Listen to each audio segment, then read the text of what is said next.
Many are speaking, but not all are speaking truth, and what they speak of is your mouth. Yes, chosen one, the heavens are alert. This message has not come to you by chance.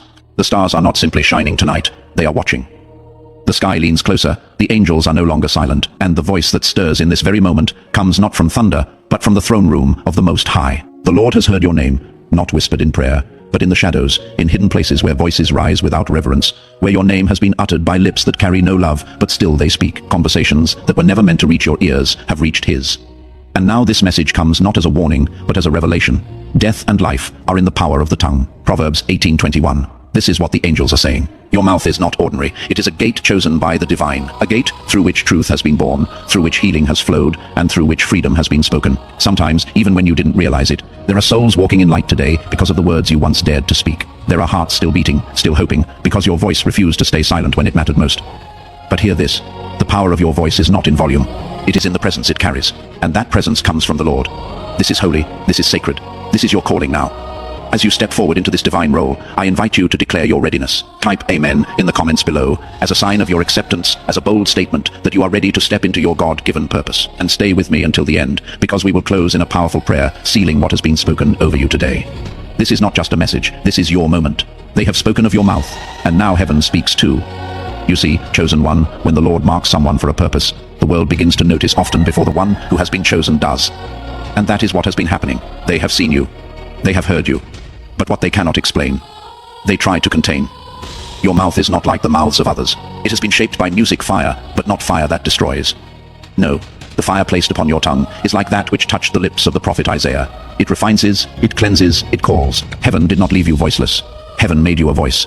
You must understand what flows from your mouth does not come only from experience. It flows from the Spirit when you speak. Something stirs music. In the unseen, chains rattle, lies tremble, darkness shrinks, atmospheres shift, and yes, they have noticed. They have noticed how your words reach people trapped in cycles of fear, of shame, of silence, and break something open. They have seen how your voice carries the weight of someone who has walked through storms but has not drowned. Like Daniel in the lion's den, your voice is the sound of one who should have been devoured yet still speaks. They have seen the courage behind your confrontation, the love buried in your correction, and the strength music in your silence. And so they began to whisper, "Who is this? Who gave them this kind of power?" But what they failed to see is this: you never sought power. You sought truth, and truth, when spoken with purity, has power no earthly hand can control. As it is written, "Is not my word like fire, declares the Lord, and like a hammer that breaks a rock in pieces?" Jeremiah 23:29. That is what your words do, not in rage, but in righteousness, not to destroy, but to rebuild. You were never meant to sit quietly while the world unraveled. You were never meant to hold your breath in rooms full of injustice. You were never meant to be neutral when truth was being strangled. Your silence, once a shield for survival, has become a sword of truth. Your voice is now a key, unlocking hearts, breaking mental chains, and releasing those bound by fear. And though some tried to silence you with suspicion, though others attempted to cage your calling in misunderstanding, your voice is too vast for their walls. It was made to run free. Heaven is not asking you to be loud. Heaven is asking you to be faithful. This message has come because your voice has become a sound of awakening. Not because it harmed, but because it healed. Not because it confused, but because it clarified. Your words spoke what others only dared to think. You stood when others stayed silent. You spoke when others chose comfort, and now they speak of you. But let them speak, because this is about you. About the one who wrestled with the weight of their words. About the one who cried after every truth they released, wondering if they had said too much, but knowing deep down they were sent to say it. About the one who couldn't stay silent while others were suffocating in lies. Your voice is not noise. It is a weapon, not to destroy, but to plant, to free, to rebuild. You are not just speaking. You are shifting the atmosphere, and the heavens rejoice. Don't doubt that. Don't shrink back now. Don't silence yourself, because others couldn't carry the weight of your sound. You were never too much. You were exactly what was required to shift the atmosphere around you. And yes, some left, some rolled their eyes, some pulled away, but they weren't meant to carry your calling. They weren't assigned to your sound. Your mouth is not just speech. It is a gate to glory, a bridge to restoration, a vessel for justice, birthed in the Spirit. And that is why it has been under attack. That is why it has been misread, misquad, misunderstood. But now, even in the midst of the talking, you are rising because there is power in your voice, healing in your language, redemption in your rhythm, and no longer will you hold it back. The time of silence is over. The time of second ging has ended. Let it flow like the river. It was always meant to be. Let it go where your feet may never travel. Let your words walk into rooms your body cannot enter. And when they talk about your mouth now, let them talk, because heaven has placed an echo within you, and it must be released. They will remember. They will remember. It was your voice that cleared the fog, that reminded them of who they were, that opened the music prison gates without ever raising a hand. This is your sound. This is your time, music, and nothing will stop it. And now the ones who once misunderstood, they are speaking. Yes, chosen one, the conversation has changed. At first, they misjudged your voice. Some mocked it, some dismissed it, and some feared its weight. But now they speak again, not with the same certainty. Some speak from envy, others from confusion, but many now with awe.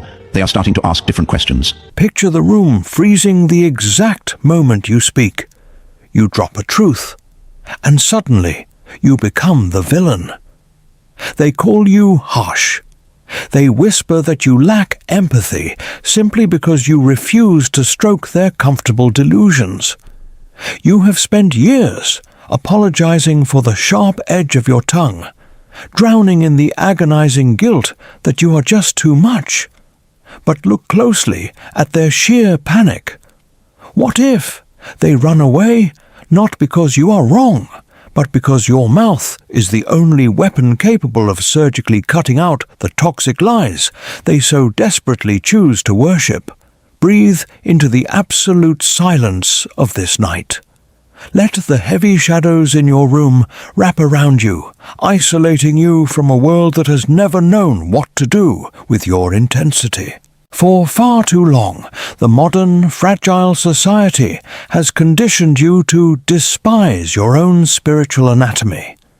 They have convinced you that holiness means being soft, pliable, and universally liked.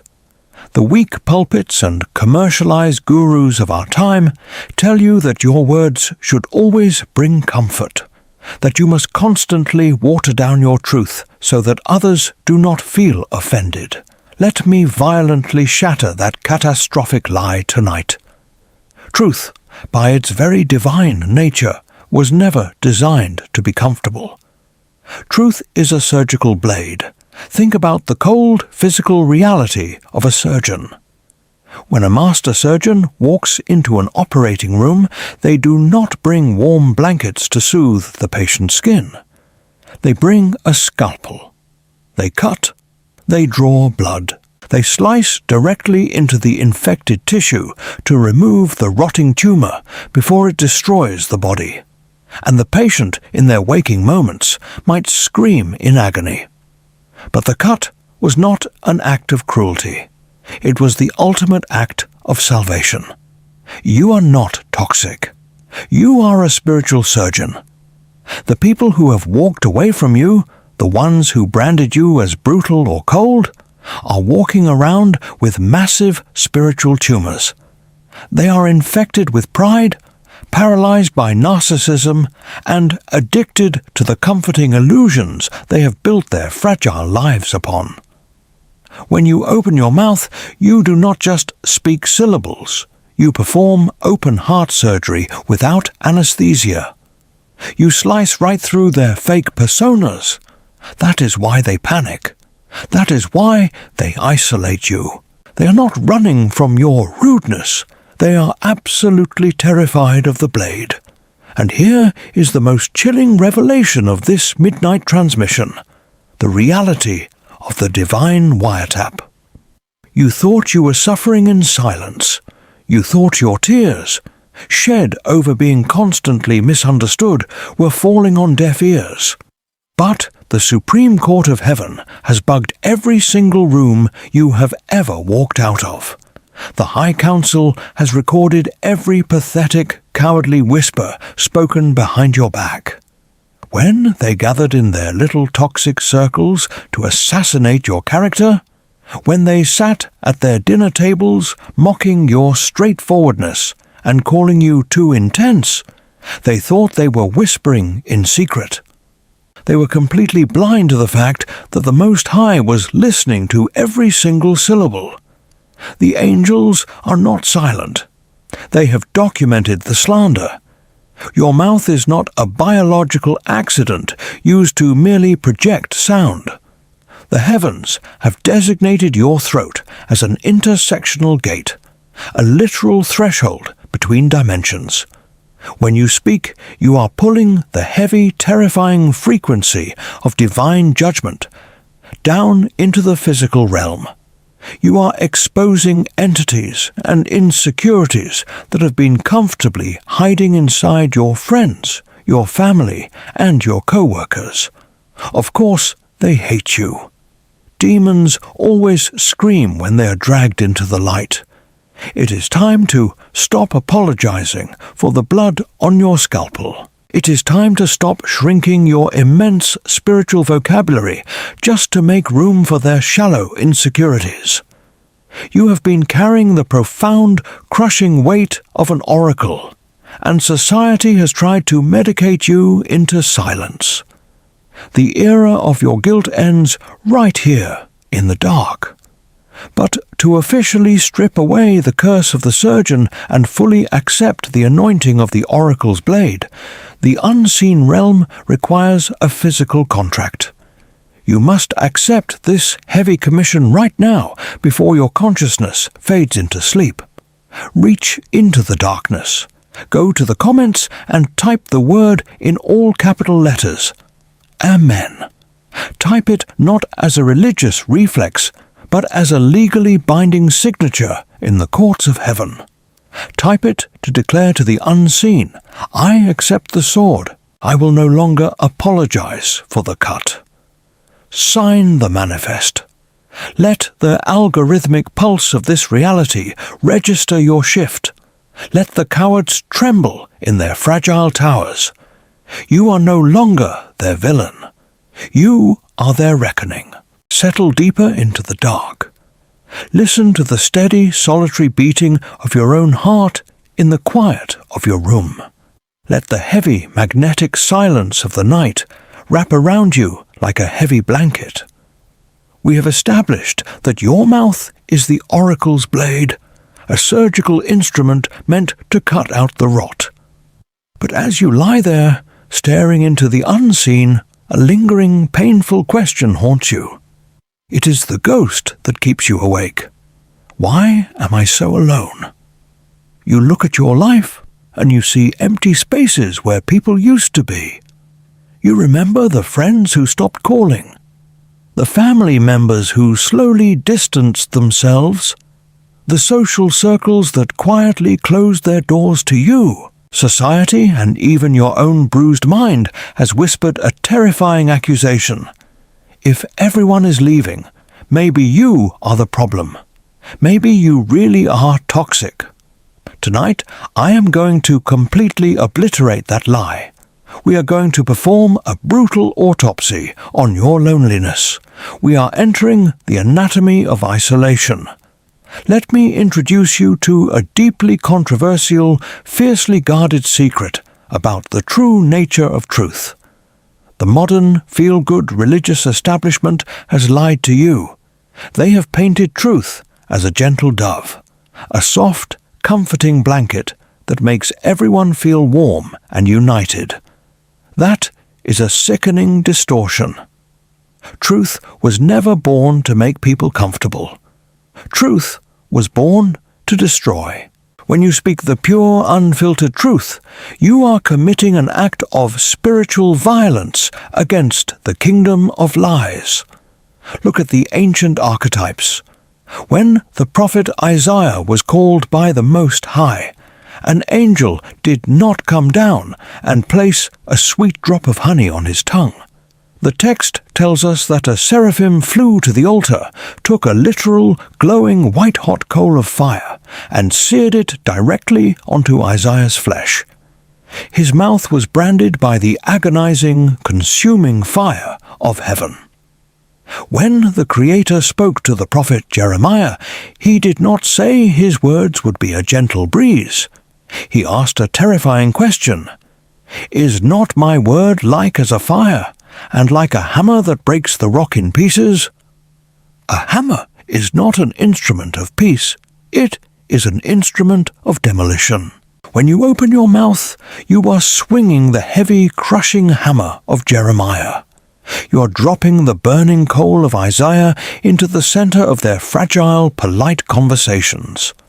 You see, the people around you are prisoners. But here is the darkest, most twisted part of human psychology. People are deeply, madly in love with their chains. They have spent years polishing their chains of denial, their chains of toxic relationships, their chains of fake religious piety. They have decorated their prison cells and called them home. And then you walk into the room. You speak a single sharp sentence of truth, and your words violently shatter the exact chains they were lovingly hugging.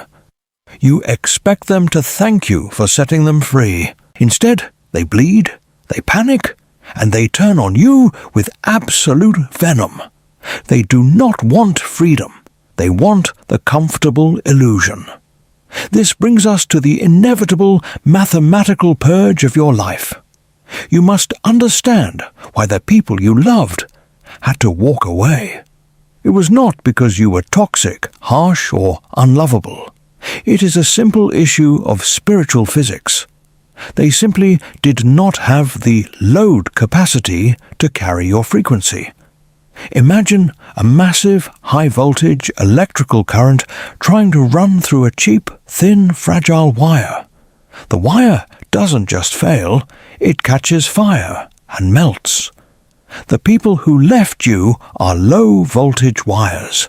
Your authenticity, your refusal to play their fake social games, and your insistence on deep, raw reality was pushing a cosmic voltage through their systems that they literally could not survive. They had to unplug from you, or their false identities would have burned to the ground. They are creatures of the fog. The fog is polite. The fog hides their affairs, their secret addictions, their backstabbing, and their pathetic compromises. The fog allows them to pretend they are righteous while living in absolute compromise. But you are a high-powered, blinding laser beam. A laser does not negotiate with the fog. A laser does not compromise with the mist. It cuts straight through it, eradicating the shadows and exposing every hidden, ugly thing in the room. When you walked into their lives, you illuminated the dust and the dirt they had spent years sweeping under the rug. They could not handle the blinding light of your presence, so they labeled you too much and ran back into the dark. Do not grieve their departure. Their absence is not a punishment. It is your ultimate graduation. You are not the outcast. You are the archetype. You are standing in the exact same bloody, isolated footprints of every true prophet, every visionary, and every chosen one who ever walked this earth. They were all pushed out of the village. They were all thrown into pits. They were all left alone in the wilderness. Isolation is the mandatory prerequisite for an oracle. God had to clear the room. He had to remove the noise of the crowd so you could finally hear the instructions for your next assignment. Breathe out the grief. Release the phantom pain of the people who abandoned you. Their exit was the most profound compliment the universe could ever give you. They ran because your frequency is lethal to their demons. Lie still in the magnificent, terrifying glory of your isolation. You are finally empty enough to be dangerous. Let your body sink entirely into the mattress. Do not open your eyes. Listen to the slow, heavy, deliberate rhythm of your own breathing in the absolute dark. You have survived the purge. You have watched the weak, the fragile, and the hypocritical flee from the blinding light of your frequency. You now understand that you hold the oracle's blade. You are a living weapon of truth. But as you lie there, empowered and awakened, I must issue a terrifying warning. I must lay down a cold, ruthless law that separates the masters from the fools. Power without absolute icy restraint is not divine. It is demonic. It is nothing but chaotic destruction. A surgeon who swings a scalpel wildly in the dark is no longer a healer. They are a butcher. Tonight, we are going to enforce the discipline of the gavel. Let us address the deeply controversial, jagged truth about how you have been wasting your power. For years, you have allowed yourself to be baited. You have stepped into the mud to argue with people who are committed to misunderstanding you. You have written long, emotional paragraphs defending your character to narcissists. You have exhausted your spirit trying to explain high-level cosmic realities to small, petty minds who only want to drag you down to their miserable level. Listen to my voice and let this hit you like a physical blow. You are wasting divine ammunition on cheap, pathetic skirmishes. The ancient scriptures gave us a brutal, highly offensive command that modern religion tries to soften. Do not cast your pearls before swine, lest they trample them under their feet, and turn again and tear you to pieces. Do you understand the absolute chilling arrogance of that verse?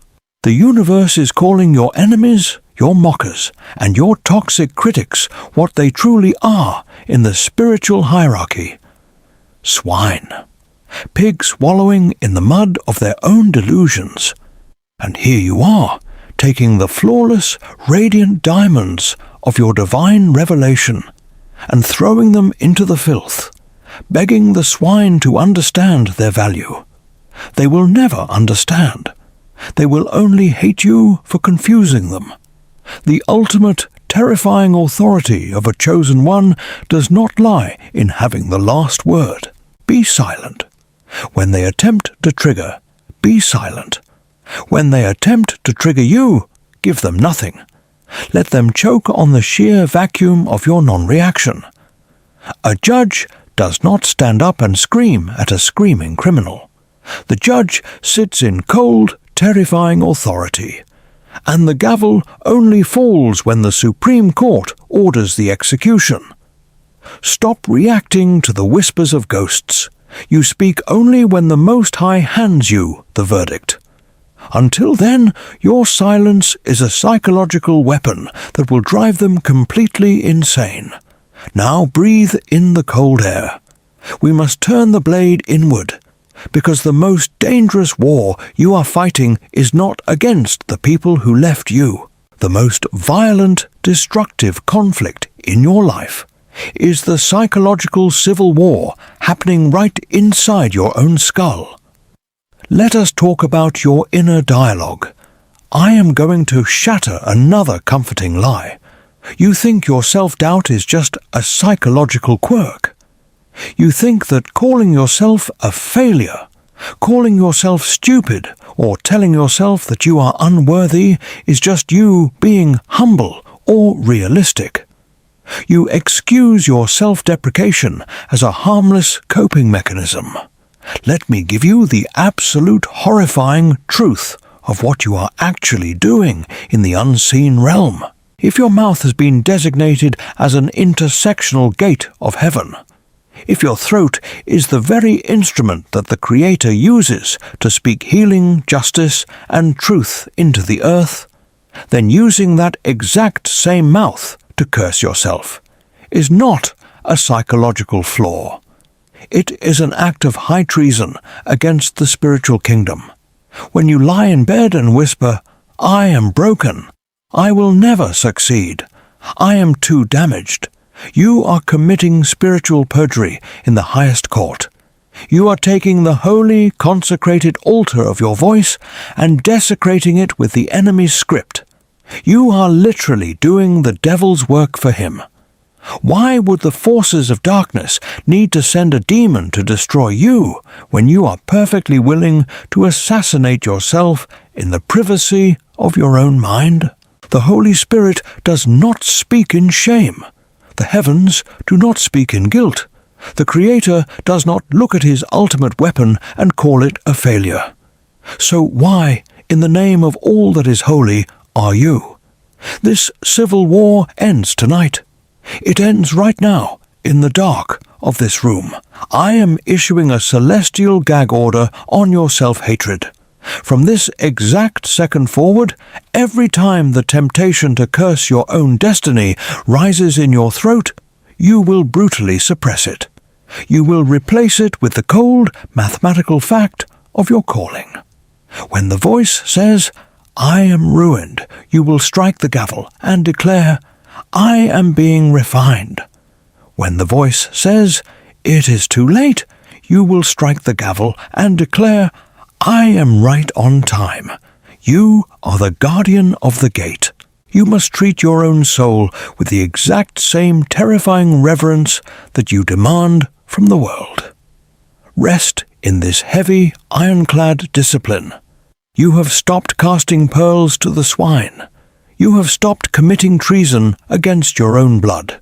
Your ammunition is fully conserved. Lie still. The gavel is in your hand. The courtroom is silent. And in the final part of this transmission, we will permanently seal your authority and read the final verdict over your life. Gemini Jan Noi. Do not open your eyes. Let the absolute crushing weight of the truth you have just received settle deep into your bones. The surgical blade has been accepted. The isolation has been decoded.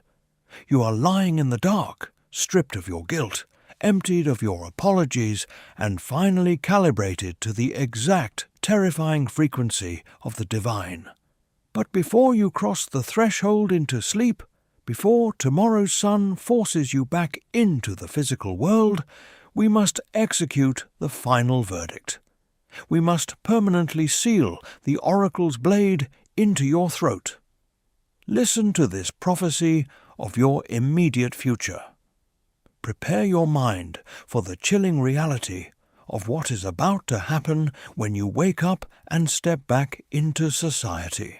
You are about to enter a completely new dimension of spiritual authority. In the past, you felt the need to argue, to explain yourself, to raise your voice to prove that you were right. That era is dead. You are stepping into a season where your mere physical presence is a lethal weapon. When you walk into the boardroom, the toxic family gathering, or the compromised religious circles, you will no longer need to shout. You will simply sit down. But your silence will no longer be the silence of a victim. It will be the heavy, suffocating silence of a judge. Because you carry the unadulterated truth, the demons hiding inside the narcissists, the liars, and the manipulators in that room will begin to panic. They will feel the atmospheric pressure drop the exact second you enter. Will stumble over their words and aggressively try to seek your approval. Why? Because your absolute unbothered stillness is violently interrogating them. You do not need to lift a finger or raise your voice. Your silence alone is enough to crush their deceit. You are walking light, and shadows literally cannot exist in your presence without exposing themselves. But before we initiate the final decree to lock this power into your biology, I must address the architecture of this global awakening. The system of this world, the algorithms, the media, the compromised institutions, is desperately trying to jam this frequency. They do not want oracles waking up in the dark. They want you distracted, weak, and isolated. But tonight, we are connecting a grid. If you feel the undeniable fire of this truth burning in your chest right now, if your spirit recognizes that this transmission was orchestrated specifically for you, I invite you to physically power this network. Beneath this video is a super thanks feature. Using it is not a mere donation. It is a tactical deployment of your resources. It is sowing a financial seed directly into the global grid of truth, ensuring that this exact frequency pierces the darkness and reaches the next chosen one who is currently weeping in isolation, thinking they are crazy. Weaponize your wealth. Fuel the Oracle Network. Let the unseen realm register that you are not just a consumer of truth, but a financial architect of the awakening. Now lie perfectly still. Place your right hand gently over your throat. Feel the pulse of your own lifeblood. This is the intersectional gate. This is where the fire of heaven meets the physical earth. We will not pray a weak begging prayer. We are issuing a guided decree from the High Court.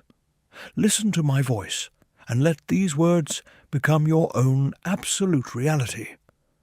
By the sovereign authority of the Supreme Architect, I hereby permanently shatter the spirit of self-doubt, people-pleasing, and timidity that has choked my voice. I command the ghost of guilt to leave my vocal cords. I am no longer a prisoner to the fragile emotions of manipulative people. I decree that my mouth is a sanctified instrument of divine surgery.